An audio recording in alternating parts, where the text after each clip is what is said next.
Bonjour Eric. Bon courage les copains. Pourquoi Bonjour. ce pseudonyme d'El Rico? On dirait le surnom d'un mercenaire mexicain avec ses cartouchières autour du torse. À moins que ça soit une référence à Elric. Non, même pas. En fait, ça vient d'une période où j'ai travaillé dans le jeu vidéo. C'était il y a 15 ans, j'ai travaillé dans un studio de jeux vidéo. Et quand tu travailles dans le jeu vidéo, tout le monde a un pseudo. Donc moi c'était Rico, et c'est devenu El Rico parce que ça avait une consonance un peu de bandito. 25 ans à la plume, au pinceau, au crayon, 31 albums. Que dirait l'homme de maintenant au jeune Eric? Marche dans le chemin de tes pensées. C'est la seule façon que tu puisses évoluer. Et je lui dirai encore parce que je l'ai toujours considéré comme une façon de faire. C'est-à-dire ne pas trahir ses envies et ses objectifs de jeunesse. C'est ce qu'il y a de plus dur, de ne pas se trahir.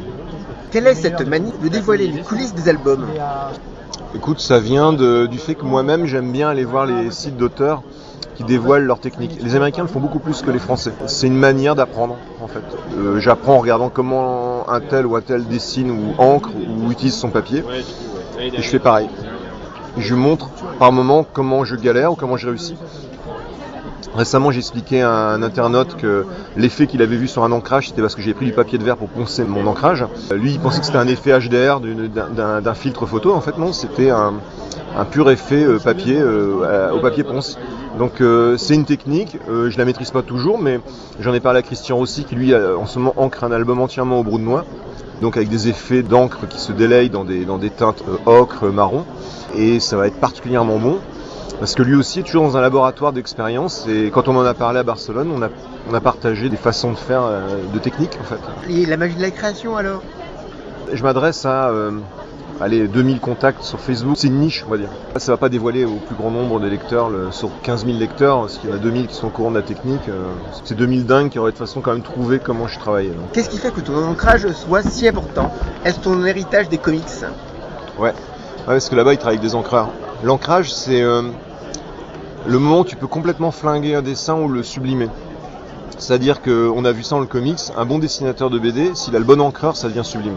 Il faut se rappeler Frank Miller quand Klaus Jansson intervient sur son travail à l'époque du Batman, Dark Knight, c'est prodigieux. Klaus Jansson va amener une touche à la plume qui va caractériser le dessin de Miller et Miller va l'exploiter pour le réintégrer lui-même quand il va ancrer ses propres BD sur Sin City. Donc au fond, un bon encreur peut ajouter une plus-value, et c'est ce qui m'intéresse moi quand j'encre. C'est amener une touche que j'aurais pas prévue au crayon, que le crayon ne me permet pas. J'improvise à l'ancrage, c'est-à-dire que j'ai fait quelques vidéos sur Facebook où j'encre et on voit que je suis carrément à côté de mon dessin parfois quand j'encre à la plume à toute vitesse. Je mets de la musique à fond qui va aller avec le rythme d'ancrage et je me mets à ancrer. Et parfois ça part en vrille, mais le résultat est plus fort au niveau énergie que si j'avais simplement repassé mon crayonné avec un trait d'encre. Donc je prends le principe qu'il vaut mieux travailler sans filet en prenant le risque de tout flinguer plutôt que d'être servile et de faire 2 fois la même chose en ancrant un dessin déjà crayonné. Il faut que ça soit toi qui fasses l'ancrage? Alors il faudrait que je finisse un peu plus mon dessin crayon dans ces cas-là parce que je me réserve les effets dans les noirs en les improvisant là où un encreur aura peut-être du mal à comprendre ce que je veux. Donc ce serait plus compliqué pour moi de lui donner mon crayonné actuel en ce moment. Le dessin mène à tout, papier de verre pour poncer, papier sopalin, gants de cycliste, etc. etc. Ah oui.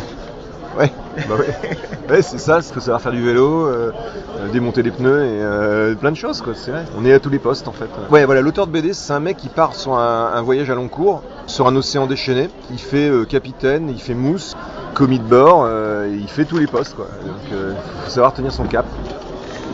Si ton trait est maîtrisé, les créatures fabuleuses sont entre l'inconscient et le conscient, entre le geste qui domine la raison et le contraire. Comment expliques-tu cela? Bah ça c'est difficile à expliquer. C'est toute la difficulté de dessiner clairement une idée. Là il n'y a pas que le fantastique. Quand tu dessines, tu as une idée de ton image, tu as des contraintes et des limites de ta main pour t'amener à donner naissance sur papier à cette idée. C'est un passage, un filtre. Ça demande de la technique et aussi une sorte d'inconscience artistique, c'est-à-dire une capacité à ne pas être en train de verrouiller tes attentes. Sinon tu perds l'idée de l'accident, et l'accident en création c'est le chaos, c'est ce qui permet d'être créatif. L'ordre c'est l'inverse de la création presque. En dehors du salaire de la peur, un auteur peut-il négocier tout ce qu'il demande? Alors, les problèmes techniques que tu peux résoudre en amont, c'est les problèmes liés avec l'éditeur, c'est-à-dire tu travailles sur des formats pages qui vont être réduits. Si tu as des soucis avec l'éditeur qui ne te donne pas les informations au bon moment, ce qui m'est déjà arrivé sur le premier Ulysse, ça pose des vrais problèmes techniques. Là, on est dans des soucis d'ordre purement fonctionnel. C'est du rouage mécanique. L'artistique, on peut encore le modifier quand on est sur la partie impression avec les couleurs. Là, il faut aller au calage. Autre problème qui peut arriver, c'est quand l'éditeur oublie de te dire que l'album est imprimé ou en cours d'impression, ce qui fait que tu n'es pas au calage, donc ça me chagrine parce que moi je peux pas avoir la dernière main sur l'impression, même s'ils font très bien leur travail chez le SAF, c'est un des meilleurs imprimeurs, si c'est pas le meilleur imprimeur de Belgique. J'aurais bien aimé avoir cette latitude pour pouvoir travailler avec le Machinot pour faire un dernier réglage machine. Donc oui, on est censé être artiste et aussi gestionnaire de son travail avec les intermédiaires. Parce qu'en face, on a quand même un éditeur qui est une grosse structure, qui publie beaucoup de bouquins. Et le garçon qui va s'occuper de 40 bouquins dans le semestre, va parfois avoir un coup de mou, passer à côté, ou considérer qu'une demande qui toi t'importe, pour lui n'est qu'un détail sans importance. Éternel conflit. Aujourd'hui, est-il possible d'avoir un livre qui ressemble 100% aux planches? Ouais, je pense. La technique de l'impression actuelle est tellement balèze que, par exemple, un auteur qui travaille en couleur directe il y a 25 ans avait énormément de mal à avoir un rendu à 80% de ses couleurs. Aujourd'hui, les imprimeurs comme le SAFR utilisent des trames aléatoires, c'est-à-dire que c'est une trame qui n'est non plus mécanique avec des points de couleur, mais qui se diffuse de manière très naturelle et donc garde 90 à 95% de tes nuances de couleurs sur l'original. Une d'argent a été imprimée en trame aléatoire et on voit vraiment la première édition, on voit vraiment la différence par rapport à d'autres BD. C'est assez étonnant. Si tu veux voir aussi un autre exemple, tu regardes dans les sillages, ceux qui ont été imprimés il y a une dizaine d'années. C'est les premiers à avoir eu la trame aléatoire et tu vas voir la différence entre le moment où ils sont en trame classique et en trame aléatoire. C'est incroyablement plus joli au niveau des teintes. Que ce soit les illustrations, hommages ou créations, ou certains de tes albums, on retrouve du steampunk dans ton œuvre. Est-ce un hasard? Il y a des dessins que tu as les autres? Non, c'est une passion que j'ai déjà réalisée, que j'aimerais encore réaliser. Il y a toujours soit de l'Uchronie, soit du steampunk dans mon approche. Même dans le Lune d'Argent sur Providence, on n'est pas loin de l'univers de Cthulhu, on est dans une forme d'Uchronie ou de steampunk, de déviance de l'histoire. Tu aimes le bruit du moteur étoile autant qu'un twin sur deux roues. Mais peu de tes œuvres, voire aucune, ne comportent de ces engins. Ouais, ça a changé. Je suis sur un comics en 3x22 pages pour Super Annie. Et c'est justement dans un univers un peu décalé, encore de l'Uchronie, qui raconte l'histoire d'un pilote de la USAF qui surveille l'île de Manhattan qui a été détruite par King Kong. Et donc en 1947, King Kong a gagné et Manhattan est une jungle. Et donc il utilise des avions à hélice, des P-51 Mustang. On aura des avions de l'époque, des Warbird. C'est une caution en fait, ça me permet d'avoir un univers qui me sert un écrin idéal pour dessiner les avions que j'aime bien, sans être obligé de faire de l'historique comme Romain Hugo, parce que ils le font très bien sans moi. Et j'en ai parlé à Romain récemment dans un salon à Nancy, où il me rappelait que comme j'ai un père pilote, pourquoi je faisais pas de la BD de pilote, et je lui dis mais tu le fais super bien, pourquoi je le ferais? Moi je préfère te lire, ça me fatigue moins. On rencontre souvent avec toi des hommes avec deux cerveaux, placés sous le bras. L'intelligence diabolique est plutôt réservée aux femmes féministes. Ah ouais, c'est vrai. Non, en fait, je défends l'idée qu'une héroïne de bande dessinée, et là je l'ai fait pour Lune d'Argent, moins en crâne parce que son bimbo, une héroïne doit avoir des qualités qui sont des qualités propres à un personnage féminin. J'ai pas du tout envie de faire un mec déguisé en fille dans une BD.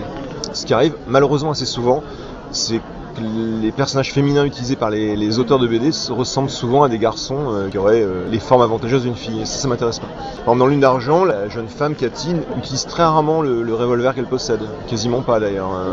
Et j'aime bien cette idée. Je n'en ai pas fait un mec. Elle a des qualités et des défauts propres à sa condition féminine. Et donc c'est pas du féminisme, c'est juste je veux pas tomber dans la caricature, voilà. Et autant pour elle que pour d'autres personnages. Mais je l'ai fait dans Crâne, Dans Crâne j'y suis allé à fond. Les garçons sont des gros cons musclés, les filles sont des espèces de sorcières, enfin oui, j'y suis allé à fond. Mais là c'était plus un exutoire, donc c'était marrant, il fallait y aller. On n'aurait pas compris si j'avais fait du féminisme dans Crâne. Je vois justement tes monstres, il y a souvent ce monstre qui ressemble à Goya. Le monstre Saturne dévorant ses enfants, ouais. Qu'on revoit souvent dans tes œuvres. Bah surtout avec le cyclope d'Ulysse. Oui. Elle a été exposée au musée de Lille quand j'étais gamin et je devais avoir 10 ans, on l'a vu avec les enfants de la classe. Et elle m'a laissé une impression particulièrement malsaine. Il y avait ça et les deux vieilles de Goya, et j'étais devant ces deux tableaux, et franchement, le Saturne m'a laissé une impression de malaise. Et c'est la première fois de ma vie, je crois, où une œuvre picturale me crée une sensation à ce point-là négative, au niveau du ressenti. Et ça m'a troublé, parce que ça voulait dire que, après coup, j'ai réalisé qu'un dessin pouvait créer cette sensation. Je me suis dirigé vers ça pour trouver les codes qui amènent à cette impression. Qu'est-ce qui fait qu'on a cette impression de fascination, de beauté, de lumière et de malsain dans une œuvre? Bosch fait pareil, hein. Quand tu mets une carcasse de viande de Bosch, c'est très étrange. Garou, cadrage en tous sens, plus et moins fatigué, voilà ce qu'on voit sur ta page Facebook. Par contre, on voit des chats. Il n'y a pas une erreur de casting. Ouais, il y a mon chat. J'ai un chat qui s'appelle Kira, parce que les enfants voulaient une chatte. Et on l'a appelé Kira à cause de Shakira. Ouais. On fait ce qu'on peut, hein, avec les chats. Ouais, c'est pourri, je sais bien. Et alors, c'est un drôle de chat. Elle est tout le temps en train de m'observer. Elle a 2 obsessions dans la vie, c'est manger du thon et ouvrir les portes pour aller de l'autre côté de la porte. Et le problème des chats qui aiment le thon et les portes fermées, c'est qu'ils savent pas ouvrir les boîtes de thon, ils savent pas ouvrir les portes. Donc c'est moi qui lui ouvre les boîtes de thon, c'est moi qui lui ouvre les portes. Je passe mes journées à lui ouvrir les portes, quoi. J'ai jamais vu un chat pareil. Donc elle me harcèle, elle est derrière moi, elle me regarde. Alors tu sais, quand tu dessines et que tu as un chat qui te regarde, tu le sens. Donc tu es obligé de faire avec. Alors tu l'accompagnes, elle se met devant une porte, elle chiale, tu lui ouvres la porte. Puis 2 minutes après, elle rechiale, tu lui ouvres la porte. Donc mes BD sont en alternance dirigés par mon chat. C'est compliqué, hein, de gérer un chat. Mais je crois qu'elle m'en veut de l'avoir appelé Kira, en fait. Très bien. Bah, écoute, merci beaucoup et puis bon courage pour Je t'en prie. Ouais, c'est parti.